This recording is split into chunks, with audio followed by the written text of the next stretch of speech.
Noah's Ark and the law of clean and unclean. Sabbath before Sinai? Absolutely. They say the 10 Commandments were given only at Sinai, that before Moses there was no law.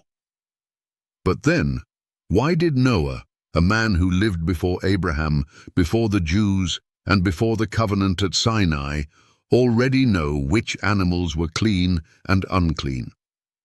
The answer destroys the tradition of Sunday worship and reveals a deeper truth. God's law, including the Sabbath, existed long before Moses ever walked the earth. Scene 1. Noah didn't guess. He knew God's law. Genesis 7:2 KJV. Of every clean beast thou shalt take to thee by sevens, and of beasts that are not clean by 2. This verse is devastating to skeptics. How could Noah know what was clean or unclean unless God had already revealed his law? These categories, clean and unclean, are not based on diet alone. They are moral and ceremonial distinctions rooted in God's instructions to his people. So ask yourself, how could a man before Moses, before Israel, and before the Levitical priesthood know these distinctions? Because God's laws existed from the beginning. Scene 2. Clean and unclean, part of God's instruction to mankind. Many think clean and unclean laws began with Moses, but that's a lie. Noah didn't eat those animals. This wasn't about food. It was about worship, sacrifice, and obedience to a moral standard. Genesis 8:20, KJV.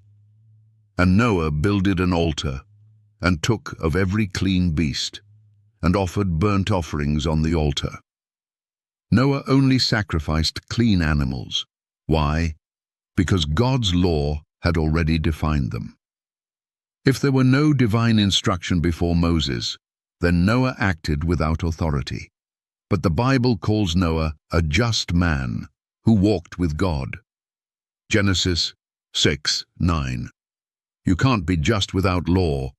You can't walk with God while violating his ways. Scene 3. The Sabbath was part of the same divine order. Some will argue, okay, so Noah knew about clean animals, but what does that have to do with the Sabbath? Everything. The same God who defines clean and unclean also declared, Exodus chapter 20, 8-11 KJV, remember the Sabbath day, to keep it holy. For in 6 days the Lord made heaven and earth, and rested the 7th day. God didn't create the Sabbath at Sinai. He reminded them of what he established at creation. Genesis chapter 2:2-3. He said, remember, because it already existed. If Noah knew how to sacrifice properly, then he knew God's moral expectations. The Sabbath, sanctified from the beginning, was part of those expectations. Scene 4. Noah's obedience condemns modern disobedience. Jesus warned in Matthew 24 that the last days would be like the days of Noah. That means the final generation will face judgment for the same reason, rebellion against God's law. 2 Peter 2:5, KJV. God spared not the old world, but saved Noah, a preacher of righteousness. What was Noah preaching? Righteousness. And what is righteousness? Psalm 119, 172, KJV. All thy commandments are righteousness. To say the Sabbath didn't exist in Noah's time is to call God's word a lie. Noah was a preacher of commandment-keeping righteousness.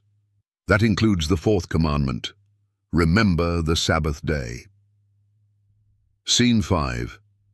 Judgment is coming by the same law. God destroyed the world once with water. The next time, it will be by fire. 2 Peter 3:7, KJV. The heavens and the earth are reserved unto fire against the day of judgment. And what will be the standard of that judgment? Ecclesiastes 12:13-14, KJV. Fear God and keep his commandments, for this is the whole duty of man. You've been warned.